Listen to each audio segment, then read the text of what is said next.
بسم اللہ الرحمن الرحیم، السلام علیکم۔ ایک منفرد ٹاپک کے ساتھ حاضر ہوا ہوں۔ آپ نے صلاح الدین ایوبی رحمۃ اللہ علیہ کے بارے میں بہت کچھ سنا ہوگا، اور بیت المقدس کے حوالے سے بھی بہت کچھ سنا ہوگا کہ آزادی بیت المقدس میں صلاح الدین ایوبی جو تھے ان کا کیا کردار تھا۔ آج جو ہم بات کرنے جا رہے ہیں، who was the mastermind of this freedom of قدس، ہمیں اس پہ بات کرنی ہے کہ ماسٹر مائنڈ کون تھا اس تمام بیت المقدس کی آزادی کے پیچھے۔ تو ان کے حوالے سے ہم بات کریں گے۔ صلاح الدین ایوبی کے حوالے سے کچھ چند باتیں میں عرض کر دیتا ہوں۔ He was very religious personality. وہ دینی پرسنالٹی کیوں تھے، اس کی وجوہات یہ ہیں کہ امام غزالی کا جو مدرسہ تھا وہ بہت ہی بلند پایہ طریقے سے کام کر رہا تھا۔ ساتھ ساتھ عراق میں شیخ عبد القادر جیلانی کا مدرسہ قادریہ یہ بھی علم کی آبشاریں بہا رہا تھا۔ تو ساتھ میں ان کے جو والد محترم تھے وہ ایک بہت ہی اچھے صالح انسان تھے۔ صلاح الدین ایوبی سے جب پوچھا گیا، سوال کیا گیا، میں مجھے شیخ عبد القادر جیلانی کے بابرکت محفل میں لے گئے تھے۔ ان کی بابرکت ذات نے میرے گردن پر ہاتھ پھیرا تھا اور دعا دی تھی، جس کی برکت کو میں آج تک محسوس کرتا ہوں، اور میں آج تک جو میری گردن محفوظ ہوئی ہے دشمنوں سے۔ یہ ان کی ایک روحانی اور اسپریچول جو انٹیگریشن ہے شیخ عبد القادر جیلانی کے، اس کا اثر آپ کی شخصیت پہ بہت زیادہ ابھار پیدا کرتا ہے۔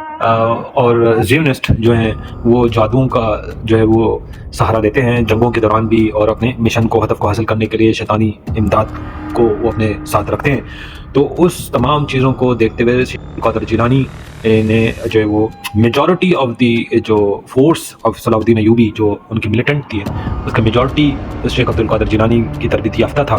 اس کے باقاعدہ اسپیشل ٹریننگ ہوئی، اور مدرسہ قادریہ کے فارغ التحصیل لوگوں نے آرمی کو جوائن کیا تھا۔ اور اس کے ساتھ ساتھ پھر شیخ کی جو تعلیم اور تربیت اور ان کے وعظ کا جو اثر تھا وہ ان کی آرمی میں خاص طور پہ نظر آتا تھا۔ ساتھ ساتھ ایک بڑی بات یہ ہے جو کہ شاید آپ نے اس سے پہلے نہ سنی ہو، کہ صاحب مغنی جو کہ حنبلیہ، کیونکہ شیخ عبد القادر جیلانی خود فقہ کے لحاظ سے حنبلی تھے اور ایک عظیم الشان اسپریچول شخصیت تھے۔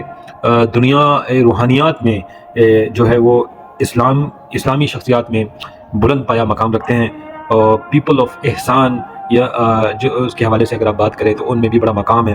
آپ ایک اسپریچول لیڈر اور ساتھ ساتھ ایک زبردست قسم کے مجاہد بھی تھے۔